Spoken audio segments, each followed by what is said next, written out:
Jerseys. We all love them. There's something truly special about representing your team, even if your jersey looks like this. We found out that the lead designer had flunked out of school in an effort to become a gynecologist. Okay, let me get it ready for you. In all seriousness, anyone loves free stuff. So, if you're looking for some new threads for your team, definitely check out Jerseys Made Easy. Cause, you're going to get 20% off matching hockey socks for any jerseys you get, and a free set of exclusive team pucks if you click my link below. Yeah, click that link in the description there. So, if you don't want this happening... Again. They mixed it up again. Fit your team today with Jerseys Made Easy. From the time that future NHL stars net their first goal, the dreams of hoisting Lord Stanley's Cup naturally begin to manifest, as every player, no matter who they play for or represent in the league, have one very important thing in common. They want to win. Winning not only grants championships, but also fan bases, revenue, and just a little more of a tolerable environment in general. Top talents will be more likely to commit long-term somewhere if they know their prospective team has a chance. But on the flip side, it's usually a lot easier for a player to skip town and move elsewhere if there's no hope of long-term success.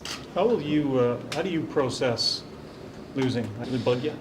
Yeah, it eats me alive. In this video, I'm going to go over a few different occasions where players left simply because they were done losing. And with that, here are 4 NHL players that left their teams because of a losing culture.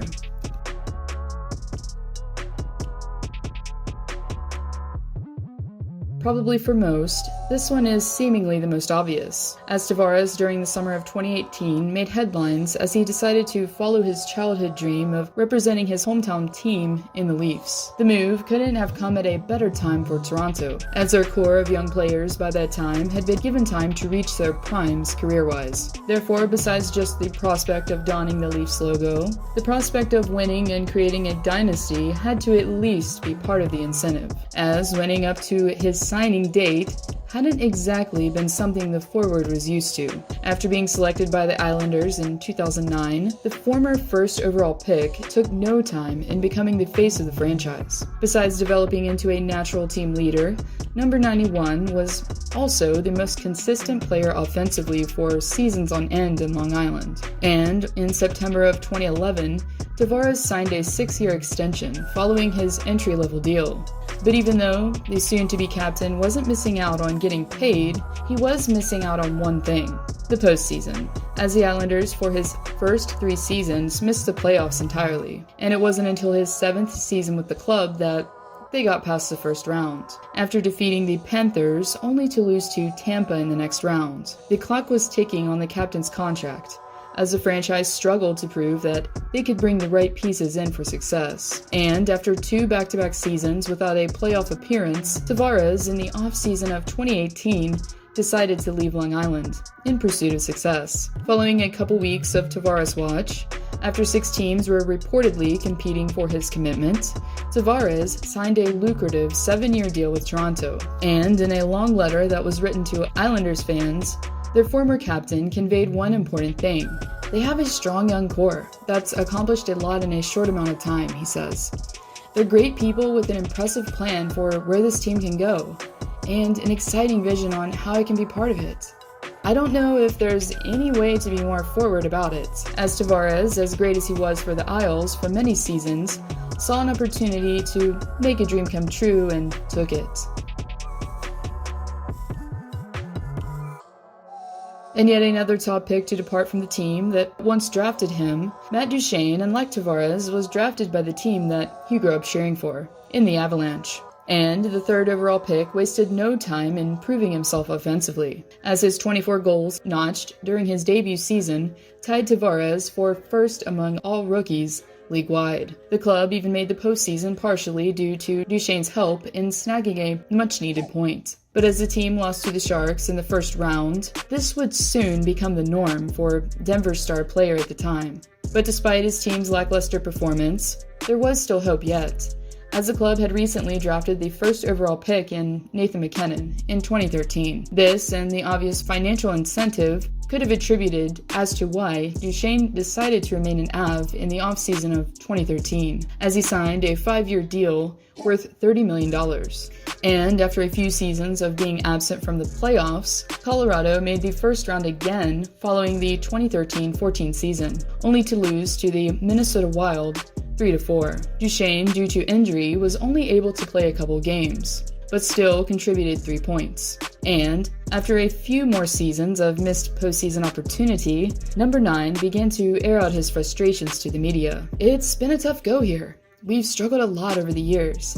The last 3 years, we didn't make the playoffs. We've had some years where things are looking up and it almost gives us false hope, I guess," he says. Not long after an awkward training camp interview of Duchene saying, "I'm just here to honor my contract," the forward, with 2 years remaining on his contract, requested a trade. Following his move to Ottawa, which was at the time actually a decent-looking team, in 2017, Duchene was vocal on his reasoning behind it. "I wanted to play playoff hockey.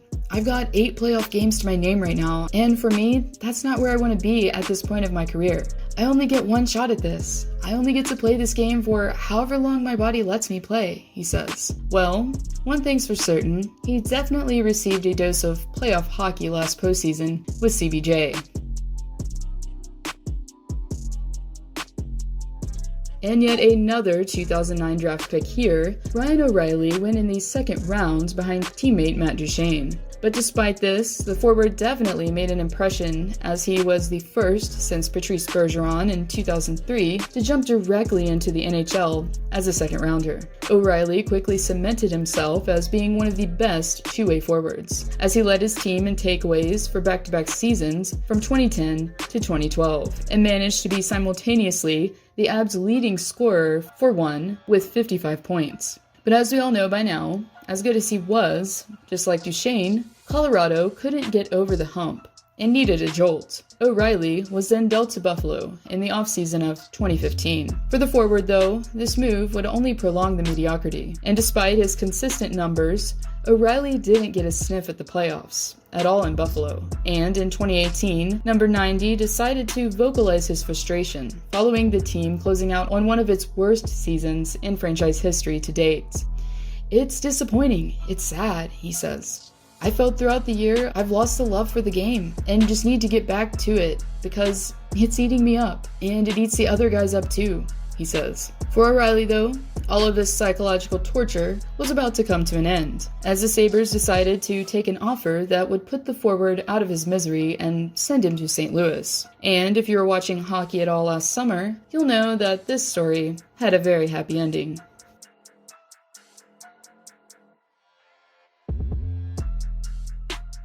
The most recent move to come on this list, Hall, last regular season finally left the Devils, as he was acquired by the Arizona Coyotes. This unfortunately was a long time coming, as the forward struggled for quite some time with being a Devil. But before his production dropped and frustration spewed out, Hall would impress the hockey world during his second season with New Jersey, as number 91 seemingly put the entire team on his back and recorded by far his best season yet. At 93 points and only 76 games played, the forward captured the Hart Trophy en route to his only postseason appearance as a Devil. The team, despite all of Hall's previous efforts, lost 4-1 in the first round to the Tampa Bay Lightning in the postseason of 2018. And after being sidelined more than half of the next season due to injury, the Devils' star player revealed what his future hopes were moving forward, as the team failed to make the postseason. "At this point in time, in my opinion, we lack some talent in positions. That's something we're looking to get better at, whether it's the players on our team or from the outside," he says. And you really can say that the club at least tried to keep their franchise player, as they went out and got PK Subban and Wayne Simmons. They also conveniently acquired the first overall pick in Jack Hughes. Therefore, even though he neglected to extend his stay in the Garden State, for Hall, this had to be some hope. At least, before the season began anyway. And then, after losing 8 of their first 10 games in October of last season, the forward didn't hold back when it came to Devils fan support. I understand the fans' frustration. After the game, if they're booing because we're losing, that's fine. But when we're 1 for 3 on the power play and they're booing our power play, that's tough. If you're playing at home, you want to feed off the energy of the crowd and not let that affect you, but sometimes it does, he says. And in a little more than a month later, after the rant, Hall found himself moving to the desert upon being traded to Arizona. Even though Devils management says that the previous Hart Trophy winner was traded because of a poor start after 25 points in 30 games played, I think we can all gather that this was just the club making the first move, before the forward could walk and give them nothing in return.